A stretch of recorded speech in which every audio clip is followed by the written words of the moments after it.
আসসালামু আলাইকুম। এটিএন বাংলার সংবাদে আপনাদের সবাইকে স্বাগত জানাচ্ছি। আমি ফিরোজ তোহা। শুরুতেই সংবাদ শিরোনাম। ভারতীয় গণমাধ্যমের ভূমিকা দুদেশের সম্পর্কে ফাটল ধরাবে আশঙ্কা পররাষ্ট্র উপদেষ্টার। বাংলাদেশের উপর ছড়ি ঘোরানোর সুযোগ নেই, হুঁশিয়ারি বিশ্লেষকদের। পতিত স্বৈরাচার ভারতে বসে বিশৃঙ্খলা সৃষ্টি করে দেশে ফেরার অপচেষ্টা চালাচ্ছে, অভিযোগ বিএনপি নেতাদের। ষড়যন্ত্রকারীদের কঠোর হাতে দমনের হুঁশিয়ারি। জনগণের প্রতিনিধির হাতে ক্ষমতা তুলে দিতে সরকার প্রতিশ্রুতিবদ্ধ, জানালেন ধর্ম উপদেষ্টা। সংস্কারের পথে বাধা আসছে, বললেন প্রধান উপদেষ্টার প্রেস সচিব।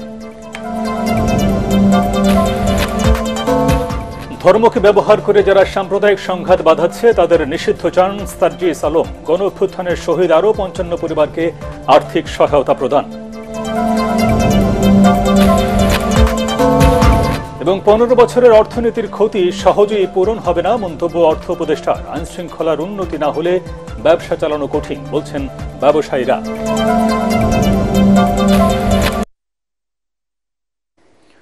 শুনছিলেন সংবাদ শিরোনাম, এবারে বিস্তারিত। ভারতীয় গণমাধ্যম বাংলাদেশের বিরুদ্ধে যে ভূমিকা নিয়েছে এতে দুদেশের সম্পর্ক উন্নয়নে বাধাগ্রস্ত বা ফাটল ধরাবে বলে আশঙ্কা পররাষ্ট্র উপদেষ্টা তৌহিদ হোসেনের। ঢাকায় বাংলাদেশ ভারত সম্পর্কের প্রত্যাশা, প্রতিবন্ধকতা ও ভবিষ্যৎ বিষয়ক সেমিনারে তিনি বলেন, ভারতীয় গণমাধ্যমের নেতিবাচক প্রচারণা ঢাকা দিল্লি সম্পর্কের জন্য শুভ ফল বয়ে আনবে না। এ সময় বিশ্লেষকরা বলেন, বাংলাদেশের উপর ভারতের ছড়ি ঘোরানোর কোনো সুযোগ নেই। ইমদাদুল্লাহ বাবু রিপোর্ট। বাংলাদেশ ভারত সম্পর্কের প্রত্যাশা, প্রতিবন্ধকতা ও ভবিষ্যৎ নিয়ে এই সেমিনারের আয়োজন করে নর্থ সাউথ ইউনিভার্সিটি। শিক্ষার্থী, শিক্ষক, সাবেক কূটনীতিক, নিরাপত্তা বিশ্লেষক ও রাজনীতিবিদ সহ নানা শ্রেণী পেশার মানুষ এতে অংশ নেন। সম্প্রতি বাংলাদেশের অভ্যন্তরীণ বিষয়ে ভারতের বিভিন্ন বক্তব্য, বিবৃতির তীব্র নিন্দা জানায় শিক্ষার্থীরা। আমাদের দেশে যে সাধারণ হিন্দুরা আছে তাদেরকে তারা বাংলাদেশি মনে করে না, তারা ভাবে বাংলাদেশে অবস্থিত সমস্ত হিন্দু তারা ভারতের অংশ। সেমিনারে বিশ্লেষকরা বলেন, দুই দেশের সম্পর্কে সম্মান ও ন্যায্যতা প্রত্যাশা থাকলেও তা উপেক্ষিত। ভারত আমাদের সঙ্গে যে আচরণ করছে, ৩,০০০ কিলোমিটারের চেয়ে বেশি কাঁটাতারের বেড়া, সারা বাংলাদেশ ঘিরে তারা সীমান্ত, সড়ক, রাস্তা তৈরি করেছে। ১০ কিলোমিটার দূরে দূরে তারা দুর্গ করেছে। ইসরায়েল ফিলিস্তিনিদের সাথে যে আচরণ করছে, সেখানের মধ্যে এরকম দেয়াল। আমাদের ক্রেডিবল ডিটারেন্স থাকার কথা, এই কথাটা আমি বলার চেষ্টা করি অনেকে, কিন্তু এটা শুনতে চায় না। মনে করে ক্রেডিবল ডিটারেন্স মানেই মনে হয় আমি যুদ্ধ করতে চাচ্ছি। ইসকনের সাবেক নেতা গ্রেফতার ইস্যুতে ভারত সরব থাকলেও ওই ঘটনায় মসজিদ ভাঙা এবং মুসলিম আইনজীবী হত্যার বিষয়ে দেশটির নীরব ভূমিকার সমালোচনা করেন বক্তারা। মসজিদ ভেঙে দিয়েছে, বাংলাদেশের মানুষ প্রতিক্রিয়া জানায়নি, প্রতিবাদ জানিয়েছে শান্তিপূর্ণভাবে। ঘটনাটা যদি ইন্ডিয়া ঘটত, রক্তের বন্যা বয়ে দিত। চিন্ময় দাস বাংলাদেশের নাগরিক, তিনি বাংলাদেশের আইন ভঙ্গ করলে যে ধর্মাবলম্বী হোক না কেন, অন্যান্য সকল নাগরিকদের বিরুদ্ধে যে ব্যবস্থা গ্রহণ করা উচিত সেই কাজটি সরকার করেছে। সুতরাং এখানে দাস অথবা শেখ হিসেবে বিবেচনা করার কোনো কারণ নেই। এ সময় পররাষ্ট্র উপদেষ্টা বাংলাদেশের বিরুদ্ধে ভারতীয় গণমাধ্যমের ভূমিকা নিয়ে প্রশ্ন তোলেন। ভারতীয় মিডিয়া যে ভূমিকা নিয়েছে, এটা কোনো অবস্থাতেই দুটো দেশের মধ্যে স্বাভাবিক সম্পর্ক প্রতিষ্ঠার জন্য সহায়ক না, প্রতিবন্ধক। এটা একটা তারা কেন করছে তারা ভালো বলতে পারবেন। এখানে আমার মনে হয় আমাদের মিডিয়ার একটা ভূমিকা নেওয়া প্রয়োজন আছে। আমি বলি না যে ভারতীয় মিডিয়াকে ফলো করুন, না, ওরকম রিয়াকশন আমরা চাই না, কিন্তু ভারতীয় মিডিয়াতে যেসব মিথ্যাচার হচ্ছে সেগুলিকে তুলে নিয়ে আসা, আমরা আশাবাদী হতে চাইবো যে আমরা একটা ভালো সম্পর্ক প্রতিষ্ঠা করতে পারবো। বাংলাদেশ কারো জন্য নিরাপত্তা হুমকি নয় উল্লেখ করে তিনি আরো বলেন, এ নিয়ে প্রতিবেশী কোনো দেশের উদ্বিগ্ন হওয়ার কিছুই নেই। ইমদাদুল্লাহ বাবু, এটিএন বাংলা, ঢাকা। পতিত স্বৈরাচার ভারতে বসে বিশৃঙ্খলা সৃষ্টি করে দেশে ফেরার অপচেষ্টা চালাচ্ছে, কিন্তু জনগণ তা হতে দেবে না বলে হুঁশিয়ার করেছেন বিএনপির স্থায়ী কমিটির সদস্য খন্দকার মোশাররফ হোসেন। সব ষড়যন্ত্র ব্যর্থ করতে অন্তর্বর্তী সরকারকে দ্রুত নির্বাচনের রোডম্যাপ ঘোষণার দাবি জানান দলটির নেতারা। এ সময় তারা বলেন, যারা অরাজকতা তৈরি করছে তাদের কঠোর হাতে দমন করা হবে। কামরুজ্জামান রাজীবের রিপোর্ট। জাতীয় প্রেস ক্লাবে মানবাধিকার ও গণতন্ত্র শীর্ষক আলোচনা সভায় অংশ নেন বিএনপির স্থায়ী কমিটির সদস্য খন্দকার মোশাররফ হোসেন সহ সিনিয়র নেতারা। তাদের অভিযোগ, দেশে অস্থিরতা তৈরির মূল হোতা পতিত স্বৈরাচারের প্রধান শেখ হাসিনা ও তার দোসররা।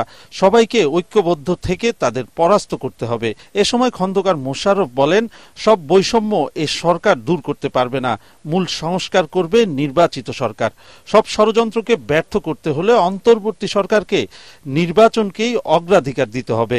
এই সরকার হলো সাময়িক সরকার, এরা তো অনির্দিষ্টকালের জন্য থাকতে পারে না। তাই তাদের যদি সফলভাবে বিদায় নিতে হয়, তাহলে এদেশে জনগণের যে প্রত্যাশা, তাদের দায়িত্ব হচ্ছে নির্বাচনকে অগ্রাধিকার দেওয়া। যারা পতিত তারা তো সর্বশেষ চেষ্টা করবে যে এই দেশে একটা বিশৃঙ্খলা সৃষ্টি করে তারা আবার পুনর্জীবিত হতে, কিন্তু এদেশের জনগণ তো আর এটা হতে দিবে না। এটা রায় দিয়ে দিয়েছে 5ই আগস্ট। অন্যদিকে নির্বাচনের রোডম্যাপ ঘোষণার দাবিতে আয়োজিত সমাবেশে আওয়ামী দোসরদের বিরুদ্ধে কঠোর হওয়ার আহ্বান জানান বিএনপি চেয়ারপারসনের উপদেষ্টা জয়নুল আবদিন ফারুক। তিনি বলেন, পরাজিত শক্তির চক্রান্ত ঠেকাতে নির্বাচিত সরকারের বিকল্প নেই। বাংলাদেশে নির্বাচনের রোডম্যাপ দিতে হবে। বাংলাদেশে যে অপতৎপরতা শুরু করেছে এরা, এদেরকে রুখে দিতে হলে জনপ্রতিনিধি সরকারের দরকার। এদেরকে রুখতে হলে প্রশাসনকে শক্ত হাতে হ্যান্ডেল করতে হবে। কারো চোখের দিকে তাকিয়ে নয়, বাংলাদেশের 18 কোটি মানুষের দিকে তাকিয়ে এদেরকে প্রতিহত করতে হবে। অন্তর্বর্তী সরকার ছাত্র জনতার সরকার, তাই জনগণের প্রত্যাশা পূরণে তাদের কাজ করতে হবে বলেও জানান তিনি। কামরুজ্জামান রাজীব, এটিএন বাংলা, ঢাকা। আগামী নির্বাচনে বিএনপি এককভাবে জয়লাভ করলেও সব দলের সমন্বয়ে জাতীয় সরকার গঠন করা হবে বলে জানিয়েছেন দলটির স্থায়ী কমিটির সদস্য আমির খসরু মাহমুদ চৌধুরী। এনডিএম এর প্রস্তাবিত রাষ্ট্র সংস্কার নিয়ে সেমিনারে তিনি একথা বলেন। এ সময় প্রধান উপদেষ্টার প্রেস সচিব শফিকুল আলম জানান, সংস্কার করতে গিয়ে অন্তর্বর্তী সরকার প্রতিনিয়ত বাধার মুখে পড়ছে। রিপোর্ট রশনা দাসের।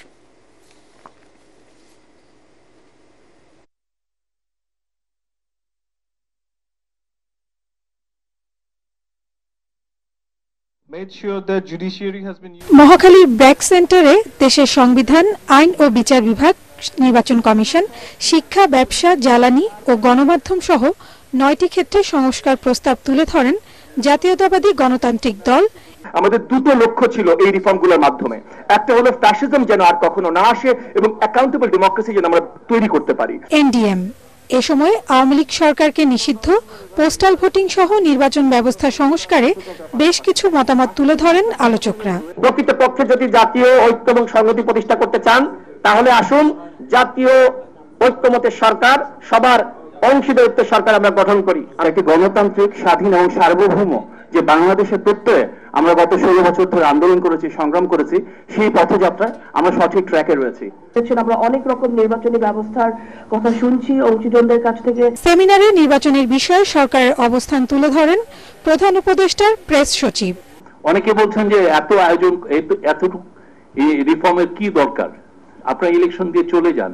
আমরা যদি রাষ্ট্র মেরামতের কোনো আয়োজন না করে, কিছু না করে আমরা চলে যাই, আমাদেরকে এই জেনারেশন বলবে যে তোমরা আমাদেরকে কাঠগড়ায় দাঁড় করাবে। এতে অংশ নিয়ে বিএনপির স্থায়ী কমিটির সদস্য আমির খসরু মাহমুদ চৌধুরী বলেন, গণতান্ত্রিক প্রক্রিয়ার বাইরে কোনো সংস্কার টিকবে না। নির্বাচনের পরবর্তী সময়ে যদি জনগণ রায় দেয়, তাহলে বিএনপি একা সরকার গঠন করবে না, বিএনপি একটা জাতীয় সরকার গঠন করবে।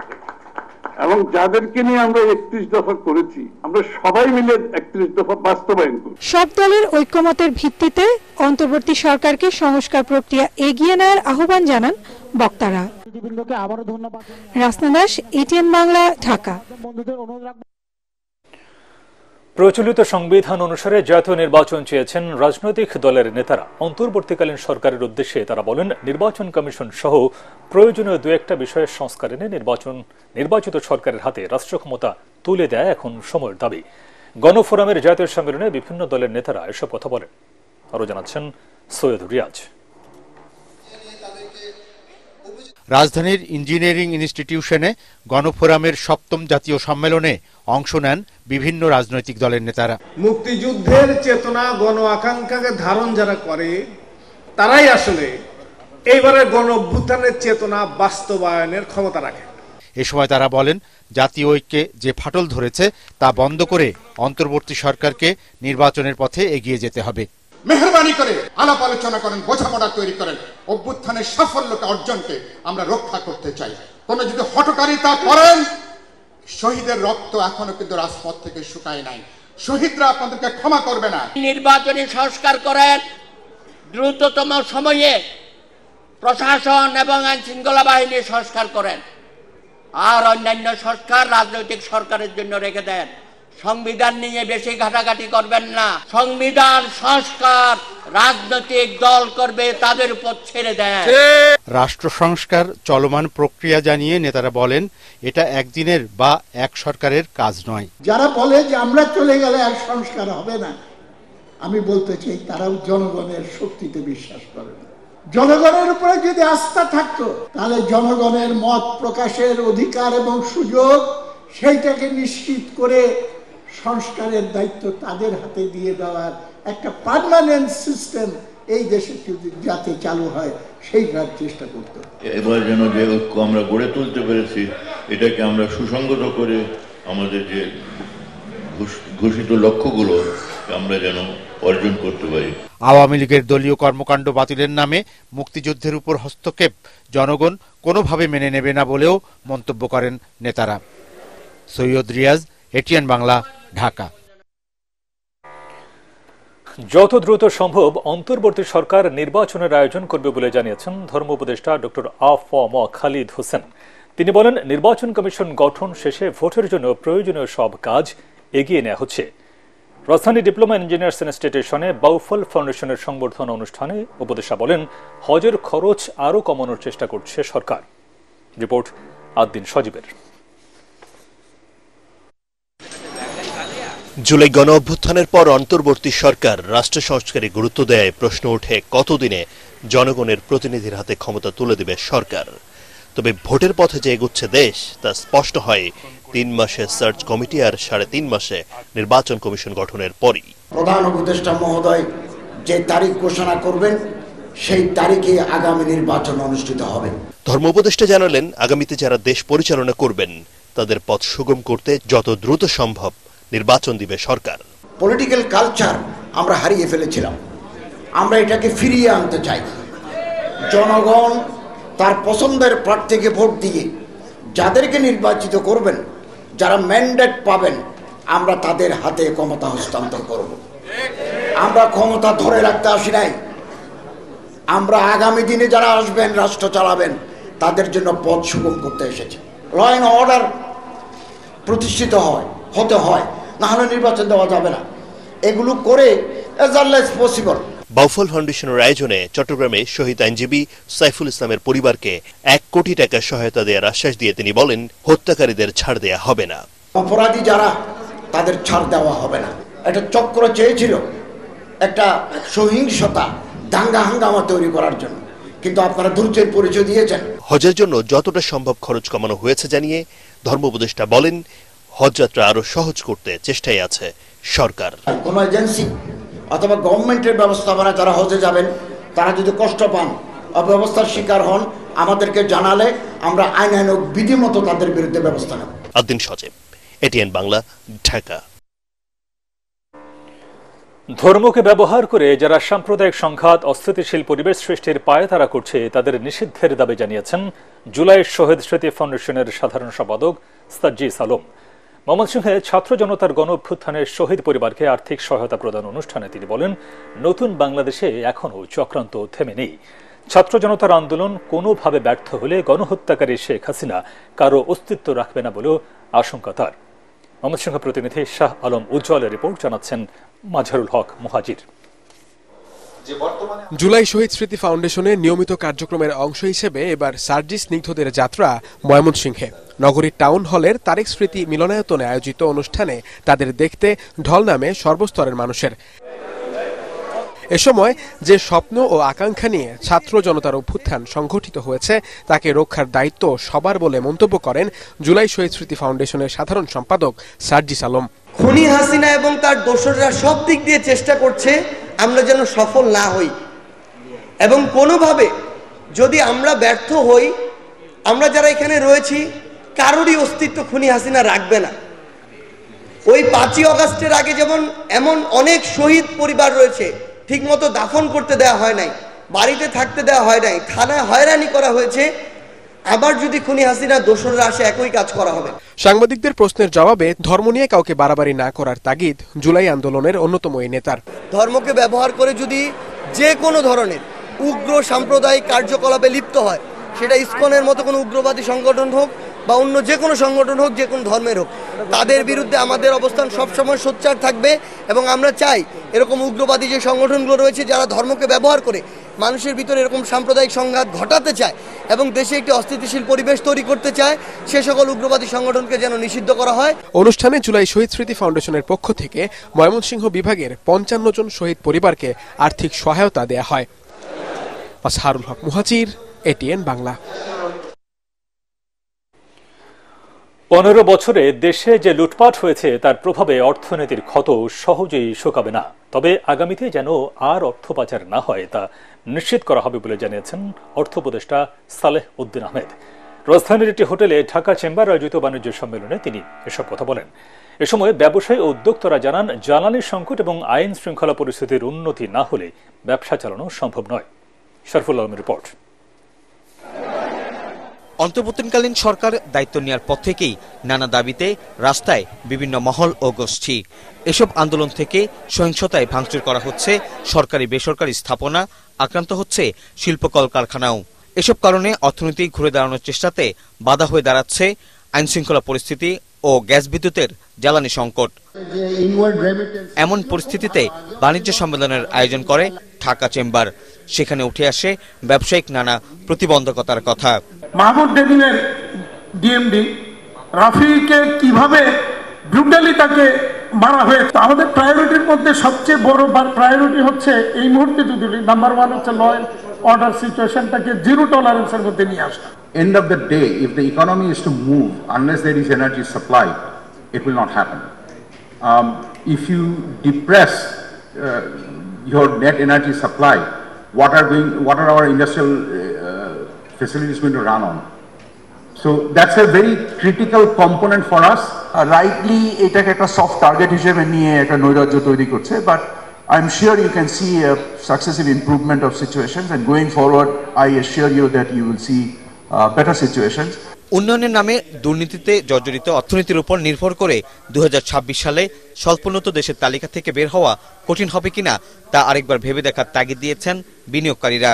এ সময় অর্থ উপদেষ্টা জানান, মূল্যস্ফীতি কমানো সহ অর্থনীতিতে স্থিতিশীলতা ফিরতে শুরু করেছে, তবে সহসা এই ক্ষত শুকাবে কিনা তা নিয়েও আশঙ্কা তার। 15 বছরে যে অর্থনৈতিক সেক্টরে যেটা হয়েছে এটা অকল্পনীয়।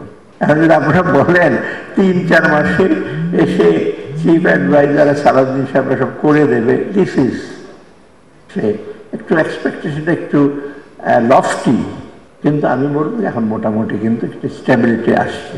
ফরেন রিজার্ভটা যেটা ক্ষয় হয়ে যাচ্ছিল, ক্ষয় রোধ করা হয়েছে।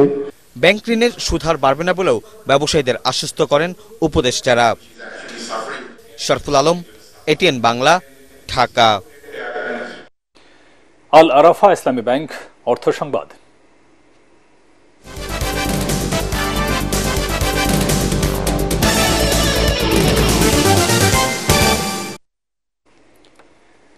এবারের হজ প্যাকেজে শুভঙ্করের ফাঁকি রয়েছে বলে দাবি করেছেন এজেন্সি মালিকরা। তারা বলছেন, ধর্ম মন্ত্রণালয় প্যাকেজ থেকে সুযোগ সুবিধা বাদ দিয়ে এটি সমন্বয় করেছে। সেই সাথে নিবন্ধনের জন্য 3 লাখ টাকা বুকিং মানে সাধারণ হজ যাত্রীদের চাপে ফেলবে। এ কারণে এবছর নিবন্ধনও কম হচ্ছে বলে মনে করেন হজ অপারেটররা। খায়রুল ইসলামের রিপোর্ট। সরকারি ও বেসরকারিভাবে এবার বাংলাদেশ থেকে হজের জন্য সুযোগ পাবেন 1,27,198 জন মুসল্লি। চাঁদ দেখা সাপেক্ষে এবার পবিত্র হজ অনুষ্ঠিত হবে 2025 সালের 5 জুন।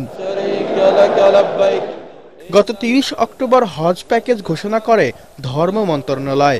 গতবার যেখানে সাধারণ প্যাকেজের মূল্য ছিল 5,87,387 ও বিশেষ প্যাকেজ 9,36,320 টাকা, সেখানে এবার 1,09,145 টাকা কমিয়ে সাধারণ হজ প্যাকেজের মূল্য নির্ধারণ করা হয়েছে 4,78,242 টাকা। হজ এজেন্সির মালিকরা বলছেন এবারের হজ প্যাকেজ নিয়ে রয়েছে নানা বিতর্ক। বয়োবৃদ্ধ হজযাত্রীগুলো যায়, ওনারা সবসময় একটা মানসিক ওনাদের মধ্যে আকাঙ্ক্ষা থাকে যে আমরা যেন 5 ওয়াক্ত নামাজ হারামে পড়তে পারি। তো এটা 2.5 কিলোমিটার দূর থেকে বা 3 কিলোমিটার থেকে এসে নামাজ পড়া এটা সো টাফ। ধর্ম মন্ত্রণালয়ের নিকট আমি অনুরোধ জানাবো আপনাদের মাধ্যমে জাতির কাছে একটা মেসেজ দেওয়া যে আসলে গত বছরের তুলনায় এবার হজ প্যাকেজ কোনো অবস্থাতে কম হয়নি, বরং বেশি হয়েছে। এটা যদি ক্লিয়ার মেসেজ দেওয়া যায় তাহলে হাজিরা শান্তি পাবে। সরকারের এমন প্যাকেজ ঘোষণা এই খাতকে অস্থিরতা বাড়াবে বলেও সংখ্যা বেসরকারি হজ অপারেটরদের। আশঙ্কা করতেছি এবার হয়তো আমাদের অনেক কোটাই অপূর্ণ থেকে যাবে। হাজিদের সাড়া তুলনামূলকভাবে গত বছরের চাইতেও কম পরিলক্ষিত হইতেছে। 3 লক্ষ টাকা দিয়ে প্যানেল নিবন্ধন করতে হবে। কেন 3 লক্ষ টাকা দিতে হবে? সেটা গভর্নমেন্ট তো 1 লাখ টাকা দিয়েও নিবন্ধনটা করতে পারতো। বিশেষ একটা প্যাকেজ করেছি আমরা 6,99,000 টাকা। যারা কম দূরত্বের মধ্যে থেকে একটু ভালো থেকে হজ করবেন তাদের জন্য সেই প্যাকেজটা। সরকারের যেটা সর্বনিম্ন প্যাকেজ আছে 4,83,000 টাকা, এটার সাথে খাবার টাকা 40,000 যোগ করে আমরা 5,23,000 টাকা এই প্যাকেজটা ঘোষণা করেছি। এবছর হজ নিবন্ধনের সময়সীমা 15 ডিসেম্বর পর্যন্ত বাড়ানো হলেও প্রত্যাশা অনুযায়ী নিবন্ধন হবে না বলে আশঙ্কা এজেন্সি মালিকদের। খায়রুল ইসলাম, এটিএন বাংলা, ঢাকা।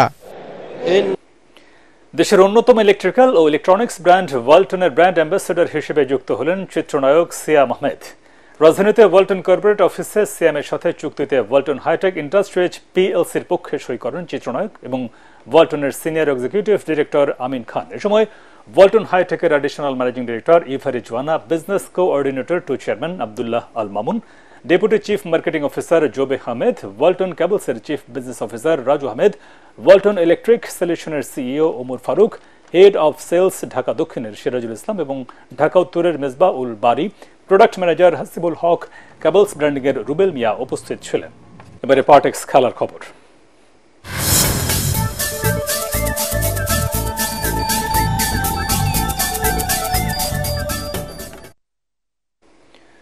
দ্বিতীয় ওয়ানডে ম্যাচে আয়ারল্যান্ডকে 5 উইকেটে হারিয়ে 3 ম্যাচের সিরিজ 2-0 জিতে নিল বাংলাদেশ নারী ক্রিকেট দল। টস জিতে শুরুতে ব্যাট করে 6 উইকেটে 193 রান তুলে আয়ারল্যান্ড, জবাবে 5 উইকেটে 197 রান তুলে 37 বল হাতে রেখে জয় নিশ্চিত করেন নিগার সুলতানা জ্যোতির দল। পরাগ আরমানের রিপোর্ট।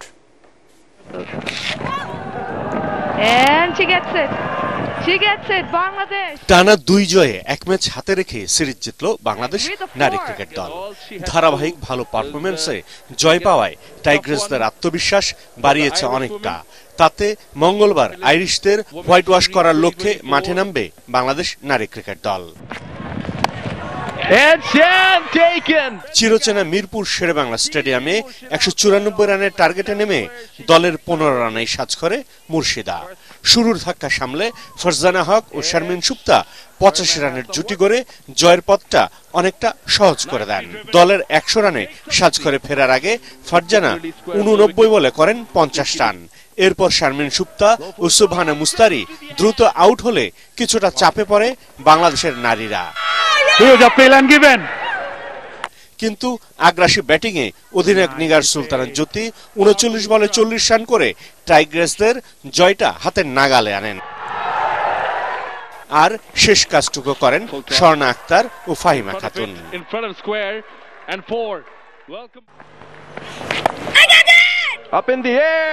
এর আগে টস জিতে ব্যাটিং এ নেমে দলের 35 রানে গ্যাবি লুইস ও সারা ফোফসের উইকেট হারিয়ে চাপে পড়ে আয়ারল্যান্ড। তৃতীয় উইকেটে এমি হান্টার এবং অর্লা পেন্ডারগাস্টের 91 রানের জুটিতে ঘুরে দাঁড়ায় আয়ারল্যান্ড। সাজঘরে ফেরার আগে 68 রান করেন এমি হান্টার। শেষ পর্যন্ত 6 উইকেট হারানো সফরকারীদের 193 রানে থামিয়ে দেন বাংলাদেশের বোলাররা। তাতে টানা দ্বিতীয় জয় পেতে কোনো সমস্যাই হয়নি বাংলাদেশ নারী ক্রিকেট দলের। পরাগ আরমান, এটিএন বাংলা, ঢাকা। শেষ করার আগে সংবাদ শিরোনাম আরেকবার। ভারতীয় গণমাধ্যমের ভূমিকা দুদেশের সম্পর্কে ফাটল ধরাবে আশঙ্কা পররাষ্ট্র উপদেষ্টার। বাংলাদেশের উপর ছড়ি ঘোরানোর সুযোগ নেই, হুঁশিয়ারি বিশ্লেষকদের। পতিত স্বৈরাচার ভারতে বসে বিশৃঙ্খলা সৃষ্টি করে দেশে ফেরার অপচেষ্টা চালাচ্ছে, অভিযোগ বিএনপি নেতাদের। ষড়যন্ত্রকারীদের কঠোর হাতে দমনের হুঁশিয়ারি। জনগণের প্রতিনিধির হাতে ক্ষমতা তুলে দিতে সরকার প্রতিশ্রুতিবদ্ধ, জানালেন ধর্ম উপদেষ্টা। সংস্কারের পথে বাধা আসছে বলেন প্রধান উপদেষ্টার প্রেস সচিব। ধর্মকে ব্যবহার করে যারা সাম্প্রদায়িক সংঘাত বাঁধাচ্ছে তাদের নিষিদ্ধ চান সার্জিস আলম। গণ অভ্যুত্থানের শহীদ আরও 55 পরিবারকে আর্থিক সহায়তা প্রদান। এবং 15 বছরের অর্থনীতির ক্ষতি সহজেই পূরণ হবে না, মন্তব্য অর্থ উপদেষ্টার। আইন শৃঙ্খলার উন্নতি না হলে ব্যবসা চালানো কঠিন, বলছেন ব্যবসায়ীরা।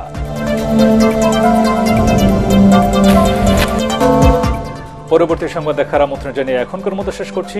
এটিএন বাংলার সংবাদ ইউটিউবে দেখতে ব্রাউজ করুন youtube/ATN Bangla News। ধন্যবাদ সবাইকে।